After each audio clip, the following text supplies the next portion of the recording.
नमस्कार बच्चों।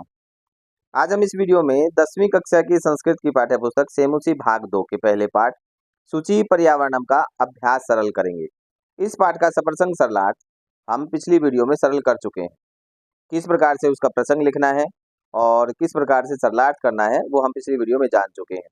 अगर आपने पिछली वीडियो नहीं देखी है तो चैनल के डिस्क्रिप्शन बॉक्स में जाकर आप पिछली वीडियो देख लें, और चैनल को सब्सक्राइब भी नहीं किया है तो चैनल को सब्सक्राइब करें और बेल आइकन को दबाएं ताकि चैनल पर डाली गई सभी वीडियो आप तक सबसे पहले पहुंच सके। आइए शुरू करते हैं इसका पहला प्रश्न। पहले प्रश्न में कहा गया है कि एक पदेन उत्तरम लिखत, अर्थात एक पद में उत्तर लिखें। एक पद का मतलब होता है कि जैसे आपसे पूछा जाए कि आप कहाँ जा रहे हैं और आप उत्तर दें स्कूल, ये एक पद में उत्तर हो गया। और पूर्ण वाक्य में उत्तर दें अगर ऐसा कहा जाए तो उसके लिए क्या उत्तर होगा इसी प्रश्न का, कि मैं स्कूल जा रहा हूँ या जा रही हूँ। तो केवल स्कूल कह देने से एक पद में उत्तर हो जाएगा और पूर्ण वाक्य में उत्तर होगा जब हम पूरे वाक्य में ही उत्तर देंगे। तो अत्र जीवितम कीदृशम जातम, यह प्रश्न है, इसका उत्तर होगा दुर्वहम। दूसरा प्रश्न है अनिशम महानगर मध्ये किम प्रचलति, इसका उत्तर होगा कालाय चक्रम। तीसरा प्रश्न है कुत्सित वस्तु मिश्रितम किम अस्ति, इसका उत्तर होगा भक्षम। अहम कस्मै जीवनम कामये, इसका उत्तर होगा मानवाय। केशाम माला रमणीया, इसका उत्तर होगा हरित तरुणाम ललित लतानाम च। दूसरा प्रश्न देखें इसका, अधोलिखितानाम प्रश्नानाम, अधोलिखित प्रश्नों के उत्तराणि उत्तर संस्कृत भाषया लिखत, संस्कृत भाषा में लिखें। अब यहाँ आपको पूर्ण वाक्य में नहीं कहा गया है, लेकिन बच्चों एक बात का ध्यान रखना कि जब तक आपसे एक पदे न उत्तरत, अर्थात एक पद में उत्तर दें ये न कहा जाए, तब तक आपको एक पद में उत्तर नहीं देना है। आपसे पूर्ण वाक्य में कहा जाए या न कहा जाए, हमेशा आप पूर्ण वाक्य में ही उत्तर देंगे। एक पद में उत्तर तभी देंगे जब जब आपको एक पद में उत्तर देने के लिए कहा जाए। तो इस प्रश्न में भले ही आपसे पूर्ण वाक्य में उत्तर देने के लिए नहीं कहा गया है, फिर भी आप पूर्ण वाक्य में ही इसका उत्तर देंगे। पहला प्रश्न है कवि ही किमर्थम प्रकृति शरणम इच्छति, तो इसका उत्तर होगा कवि ही प्रकृति शरणम इच्छति यतो ही महानगरस्य जीवनम दुर्वहम जातम। कवि किस लिए प्रकृति की शरण को चाहता है, तो इसलिए प्रकृति की शरण को चाहता है क्योंकि महानगर का जीवन मुश्किल हो गया है। दूसरा प्रश्न है कस्मात् कारणात् महानगरेषु संस्मरणम कठिनम वर्तते, किस कारण से महानगरों में संस्मरण करना अर्थात सरकना भी कठिन हो गया है। इसका उत्तर है महानगरेषु यानानाम अनंताः पंक्तयः भवन्ति, महानगरों में गाड़ियों की अनंत पंक्तियां अर्थात अनेक पंक्तियां होती हैं। अतः इसलिए तत्र संस्मरणम कठिनम वर्तते, वहां पर सरकना भी कठिन होता है। अगला प्रश्न है अस्माकं पर्यावरणे किम किम दूषितम अस्ति, हमारे पर्यावरण में क्या क्या दूषित है, तो इसका उत्तर होगा अस्माकं पर्यावरणे वायुमंडलम, हमारे पर्यावरण में वायुमंडल, जलम जल, भक्ष्यम अर्थात खाने की वस्तुएं, धरातलम अर्थात धरातल, च दूषितम अस्ति दूषित है, च का अर्थ होता है और। हमारे पर्यावरण में वायुमंडल, जल, भक्ष्य पदार्थ और धरातल दूषित है। अगला प्रश्न कवि कुत्र संचरणम कर्तुम इच्छति, कवि कहाँ संचरण करना चाहता है, तो इसका उत्तर होगा कवि ग्रामांते एकांते कांतारे च संचरणम कर्तुम इच्छति, कवि गांव के अंत में अर्थात गांव की सीमा पर एकांत जंगल में, दोनों ही जगह तो और लगाकर इसे जोड़ेंगे, कवि गांव की सीमा और एकांत जंगल में संचरण करना चाहता है। अगला प्रश्न स्वस्थ जीवनाय कीदृशे वातावरणे भ्रमणीयम, स्वस्थ जीवन के लिए किस प्रकार के वातावरण में हमें भ्रमण करना चाहिए, तो इसका उत्तर होगा स्वस्थ जीवनाय प्रदूषण रहिते वातावरणे भ्रमणीयम, स्वस्थ जीवन के लिए प्रदूषण रहित वातावरण में भ्रमण करना चाहिए। अगला प्रश्न अंतिमे पद्यांशे, अंतिम पद्यांश में कवि का कामना अस्ति, कवि की क्या कामना है, तो इसका उत्तर होगा अंतिमे पद्यांशे, अंतिम पद्यांश में कवेः कामना अस्ति, कवि की कामना है यत निसर्गे पाषाणी सभ्यता समाविष्टा न स्यात्, कि प्रकृति में पाषाणी सभ्यता का समावेश न हो जाए। अगला प्रश्न है संधिम संधि विच्छेदम कुरुत, अर्थात या तो संधि करें या संधि विच्छेद करें, जैसा आपको कहा जाए उसी प्रकार से आपको करना है। पहला प्रश्न है प्रकृति ही धन एव, विसर्ग का हो गया रे, बन गया प्रकृति रेव और संधि है यहाँ विसर्ग संधि। दूसरा है स्यात धन न धन एव, स्यात धन न श्यान्न, और यहाँ संधि है व्यंजन संधि, न धन एव स्वर संधि, बन गया श्यान्नैव। अगला उदाहरण ही धन अनंता है नंता, ई को यह हो गया और बन गया है नंता, संधि है यहाँ यन संधि। बहि धन अंत, बहिरंत बन जाएगा, यहाँ तक अगर हम देखें बहिरंत बनेगा और संधि हो जाएगी विसर्ग संधि। और अंतः धन जगति, यहाँ भी विसर्ग संधि है, विसर्ग का रह हो गया और सभी को अगर मिलाएंगे तो बन जाएगा बहिरंतर जगति। अगला उदाहरण अस्मात् धन नगरा, तय को हो जाएगा न और संधि है व्यंजन संधि। क्योंकि प्यारे बच्चों आपसे जब प्रश्न पूछे जाएंगे परीक्षा में तो संधि करना, संधि विच्छेद करना या संधि का नाम ही आपसे प्रश्न में पूछा जा सकता है। जो एमसीक्यू प्रश्न आते हैं 17 नंबर के, तो उनमें इस प्रकार के प्रश्न आपसे पूछे जाते हैं, तो संधि का नाम भी आप साथ में जरूर लिखना। समधन चरणम संचरणम, ये भी व्यंजन संधि का उदाहरण है। अगला उदाहरण है धूमम धन मुंचति, बन जाएगा धूमम मुंचति, जब अनुस्वार के बाद आप देखें मैं के ऊपर जो ये अनुस्वार लगा है, अनुस्वार के बाद अगर कोई भी व्यंजन वर्ण आता है, अनुस्वार के बाद अगर कोई भी व्यंजन वर्ण हो तो अनुस्वार ही होता है, मकार नहीं होता है। मकार कब आएगा? जब अनुस्वार के ठीक बाद कोई स्वर वर्ण हो, तो स्वर वर्ण होगा तो मैं आएगा, व्यंजन वर्ण होगा तो अनुस्वार हो जाएगा। मुंचति का मैं है यहाँ, इसलिए मैं का अनुस्वार हो गया, बन गया धूमम मुंचति। अगला प्रश्न है अधोलिखितानाम अव्यानाम सहायतया रिक्त स्थानानि पूरयत, अधोलिखित अव्यों की सहायता से रिक्त स्थान आपको भरने हैं। कौन कौन से हैं? भृशम का अर्थ होता है अत्यधिक, यत्र का अर्थ होता है जहां, तत्र का अर्थ होता है वहां, अत्र का यहाँ, अपि भी, एव ही, सदा सदा या हमेशा, बही का अर्थ होता है बाहर। अब इनमें अव्यों को हम भरते हैं, खाली स्थान जो दिए गए हैं उनमें आपको इस कोष्टक से अव्यों को भरना है। पहला प्रश्न है इदानीम वायुमंडलम प्रदूषितम अस्ति, अब वायुमंडल प्रदूषित है तो इसका खाली स्थान में आएगा अत्यधिक अर्थात भृशम। इदानीम वायुमंडलम भृशम प्रदूषितम अस्ति।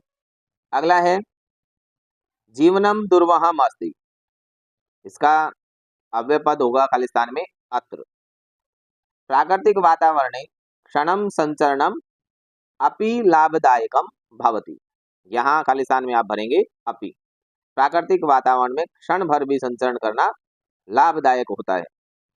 पर्यावरण से संरक्षणम, खाली स्थान प्रकृति आराधना, पर्यावरण की का संरक्षण करना एव ही प्रकृति की आराधना है, यहाँ खाली स्थान में आप भरेंगे एव। खाली स्थान समय से सदुपयोग करनी है, तो इसमें अगले में आ जाएगा सदा, हमेशा समय का सदुपयोग करना चाहिए। भूकंपित समय, भूकंप के समय में गमनमेव उचितम भवति, तो बाहर जाना चाहिए भूकंप के समय में, तो इसमें आ जाएगा बहिः। यत्र हरितिमा तत्र, यत्र और तत्र का ये जोड़ा होता है, अगर पहले यत्र आया हुआ हो तो दूसरी जगह पे तत्र आता है। यदा कदा यथैव तथैव, इस प्रकार के जो अव्यय पद हैं वो जोड़े में ही आते हैं। अगला प्रश्न देखो पांचवा, उदाहरणम अनुसृत्य अधोलिखित पदेषु प्रकृति प्रत्यय विभागम संयोगम कुरुत, उदाहरण का अनुसरण करके नीचे लिखे गए प्रकृति प्रत्ययों का विभाग या संयोग करें। या तो प्रकृति प्रत्यय आपको अलग करने के लिए कहा जाएगा या आपको इकट्ठा करने के लिए कहा जाएगा। जैसे उदाहरण दिया है जातम, जातम जो शब्द है वो कैसे बना है? जन धातु से क्त प्रत्यय लगने से बना है जातम। तो इसी प्रकार से आपको अन्य जो उदाहरण दिए गए हैं उनमें भी प्रकृति प्रत्यय विभाग या संयोग करना है। जैसे क भाग में है क्री और क्तिन, अर्थात प्र उपसर्ग है यहाँ, क्री धातु है और क्तिन प्रत्यय है और बन जाएगा प्रकृति ही। और क्तिन प्रत्यय से बने शब्द स्त्रीलिंग होते हैं और प्रकृति शब्द स्त्रीलिंग हो जाएगा। नी उपसर्ग पूर्वक श्री धातु से क्त प्रत्यय लगने से बनता है निश्रित, और टाप प्रत्यय स्त्रीलिंग बनाने के लिए किया जाता है प्रयोग, तो टाप का आ बचेगा, बन जाएगा निश्रिता। अगला दुस धन क्त दूषितम, क्त प्रत्यय लगने से बन जाएगा दूषितम। क्री धातु है और अनियर प्रत्यय है, क्री धातु अनियर प्रत्यय लगने से बना करणीयम। आगे भक्ष धन यत, तो बन जाएगा भक्षम। रम धातु से अनियर प्रत्यय लगने पर बनता है रमणीय, और स्त्रीलिंग बनाने के लिए टाप प्रत्यय का प्रयोग किया जाता है, जैसा अभी पहले भी बताया था। तो रमणीय में फिर टाप प्रत्यय लगा, बन जाएगा रमणीय। अगला उदाहरण है व्री धातु से अनियर प्रत्यय लगा, वैसे ही जैसे रम से अनियर बनाया था रमणीय, व्री से अनियर बन जाएगा वर्णीय, और टाप प्रत्यय स्त्रीलिंग बनाने के लिए किया गया प्रयोग और बन गया वर्णीय।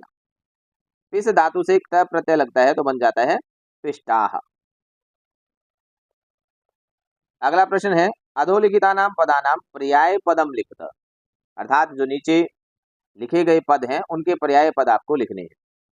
देखते हैं, पहला है सलीलम। मैंने पिछली वीडियो में ही बताया था कि सलीलम और सलीलम, लय में हर्स्व ई और लय में दीर्घ ई, इसे अर्थ बदल जाते हैं। तो सलीलम होता है जलम, और अगर इसी में दीर्घ ई हो सलीलम, अर्थात क्रीड़ा के साथ, लीला के साथ, खेल खेल में, ऐसे उसके अर्थ होते हैं।